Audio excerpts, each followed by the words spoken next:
If you watch this video carefully and apply all the learnings that I'll share in this video, then I promise you'll never fail your phone interview or your initial recruiter round again. Okay, I can't guarantee that, but I'm sure you'll feel more confident for your next recruiter round. But why am I so confident about this? Who am I? Hi everyone, I am Priya from It's OKR and welcome back to another episode of our series Job Search Simplified. For those who are new here, It's OKR is a content platform for South Asian immigrants and we aim to educate, entertain and empower them.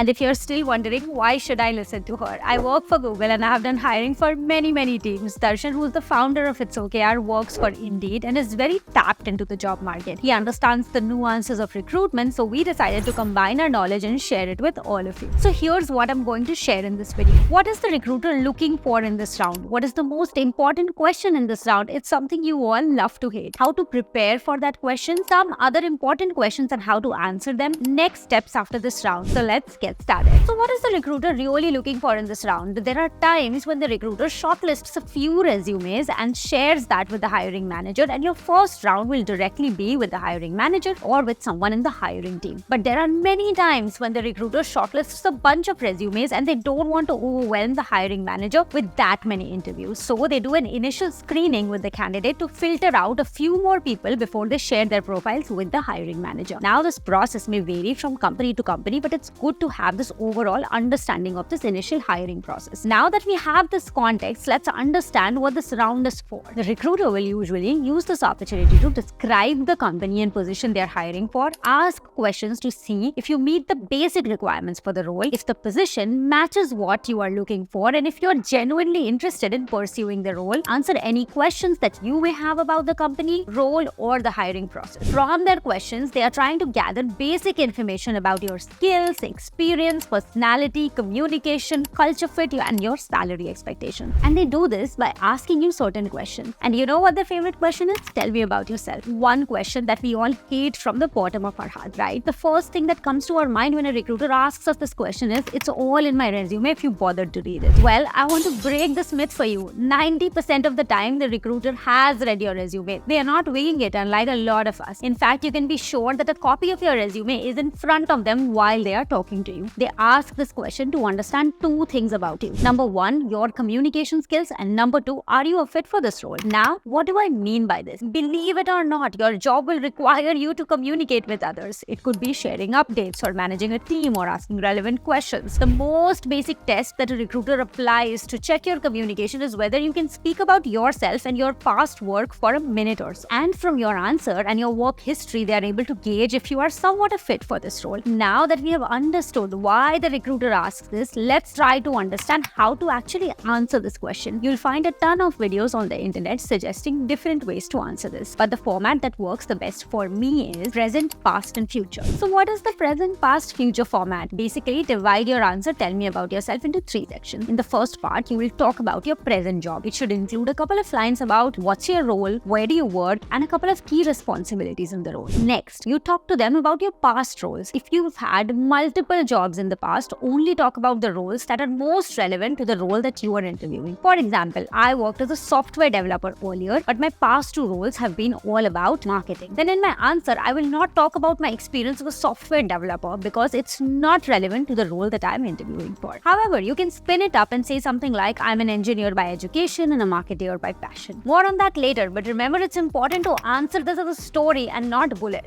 Before moving to the final section of your answer, if there is something about yourself that is not related at all to your previous jobs, but it's something that you think will make your profile stronger and you absolutely want the recruiter to know, then add it here. And finally, conclude by sharing a couple of lines about your future aspirations and how the role you are interviewing for will help you in it. So let's summarize the format. Present, a couple of lines about your current role and key responsibilities. Past, 3-4 lines about your previous relevant work experience. Filler line to share something personal you want them to know about yourself. Future, your career aspirations aspirations, and how this role will help you in it, and tie it all together with a story with clear, cohesive sentences. This format will be the same for an international students on an F1 visa as well. You start with your current majors and university and some key projects you worked on. Then share about your previous work experience, if any, and share what your career aspirations are and how this role can be a stepping stone towards it. Here's a sample answer. Hi, I am a senior creative strategist with a decade of global experience in broadcast companies, OTT platforms, as well as startups. Currently, I am working with an IoT-based startup in the hospitality industry where I'm focused on producing product videos, building a team of content writers, and creating a social media strategy. Previously, I worked with Sony Pictures as a content manager where I handled all things content, including some large OTT productions as well as content acquisition. After moving to the US in 2019, I joined a social media platform for immigrants, Homeless, because I believed in the mission of helping immigrants and wanted to explore the startup space and was getting the opportunity to work directly with the CEO. Since I'm very close to the cause of helping immigrants, when Homeless shut down, I created my own content platform, It's OKR, which creates content for South Asian immigrants. I work on it in my free time. I'm looking for roles that keep me motivated and continuously challenge me to reinvent myself, and that's what brings me here today for this very exciting opportunity. Now, if you followed us on Instagram, you probably know that this is Darshan's Tell Me About Yourself that he used to get a job at Indeed as an international marketing manager. Now that we have understood how to answer this question, I want you to write your own answer and share it in the comments, and I will help you polish it. And here is the main tip. After writing this answer down, memorize it and practice it many times. Practice saying it out loud in front of the mirror or record yourself saying this answer. And keep on repeating and keep on practicing. Memorize this to such an extent that you should be able to answer this confidently even if someone wakes you up at 2 a.m. in the night. But why am I asking you to practice this so much? Because this is your elevator pitch. It needs to be perfect. If the recruiter likes this answer, 80% of the battle is already won. And here's what an answer like this does. It establishes you as an articulate and confident person. It shows you exactly know what you're doing. Most importantly, it shows that you're a fit for this role. Like I said, once you've answered this question, even you will feel more confident and half the battle will be won. After this, the recruiter will probably ask 2-3 more questions and then give you the opportunity to ask a few questions. So let's discuss some of those questions, how to answer them, and what questions you should be asking at the end of the interview. Typically, here are some of the questions that you will be asked. Why are you looking for a new role? Why are you interested in this role? What are your salary expectations? Do you have any questions for me? Remember, by now, if you've answered, tell me about yourself confidently and established a role fit, then the recruiter is already rooting for you. They already like you. So unless they find any major red flags in your next few answers, you have a good chance of progressing to the next stage. So let's understand how to answer the next phase of questions. Why are you looking for a new role? If you frame your answer carefully, it will help you answer this question, and it will also include the answer to the next question, which would be, why are you interested in this role? And here are a couple of ways you can answer this question. I have worked for XYZ for more than 8 years, and in that time, I have gained both responsibilities as well as multiple promotions. I have learned a lot about the world of marketing in that company. However, I don't believe I can continue to grow there as there are no more progression opportunities for me. I'm therefore looking for a role in a larger company. When I came across this position, it seemed like a great fit, and I'm confident that I can use all my past experience to add a ton of value to this role as well as grow the company as well as my career. You see how at the end of this example, we added another line about the current role and why you are interested in it. If the recruiter likes this answer, then they won't ask you about your interest in the role. Here's another example. I'm in the process of relocating to a new location due to personal family reasons such as proximity to family, versus job, etc. This move is important to me personally, and I am equally committed to ensuring it's a positive step professionally. I'm excited about the prospect of joining XYZ, your new company, as it aligns perfectly with my career goals and also allows me to be in the desired geographic area. Now, this is a great answer for a lot of an audience because I know a lot of you have moved from India, and this is a very reasonable answer. Darshan said he is looking for job security because he's been working for startups for the past 3 years, and considering the current economic situation, he wanted to move to a role that provides him more job security. The next question is, what are your salary expectations? Over the past couple of years, most companies do have a salary range that they share. And while some companies end up sharing ridiculous ranges, it's still a step in the right direction, and it also gives you a starting point. One of the best things about the US is that your new salary is not dependent on your previous salary. It is dependent upon your negotiation skills. We'll discuss that in details in another video too. Based on your experience, you can decide whether you fall in the lower end of the salary range or in the higher range or somewhere in the middle. And you can say something like this: based on my skills and experience and the current salary range for this role in the market, I will be comfortable with something on the higher higher side of the salary range for this role. I'm open to negotiating this based on other factors such as stocks, joining bonus, etc. at a later stage. The idea is to aim high and not commit to a number at this time. And this brings us to the last question of the interview, but don't rest up just yet because this one is very important. Finally, the recruiter will ask you, do you have any questions for me? Please don't say, I don't have any questions. As Indians, we are generally not used to asking questions. We don't want to offend someone by asking questions. We think that if we ask questions, then they may think that we are not completely understanding of everything that they've already tried to explain to us, but that is not the case. This is the US. It is preferred that you always ask questions at the end of the interview. It means that you're interested in the role and the company and you want to know more about them and you have done your research. If you say you don't have questions, that means you are not interested in the role or you have just not done any research and you're wasting their time. So it's best to ask some questions. Make sure not to ask any technical questions. Preserve those questions for the hiring manager. This is an opportunity for you to ask questions about the company, its culture, and a few other things. Remember, interviewing in America is a two-way process. As much as they are trying to understand whether you are a right fit for them, you should also try to understand if that company culture is the right fit for you. With that context, here are some questions that you can ask them. What is your favorite part about working at this company? What does success look like in this role? What is the biggest challenge that the team is facing currently? Is this a new role or is it a backfill? What is the growth trajectory for this company?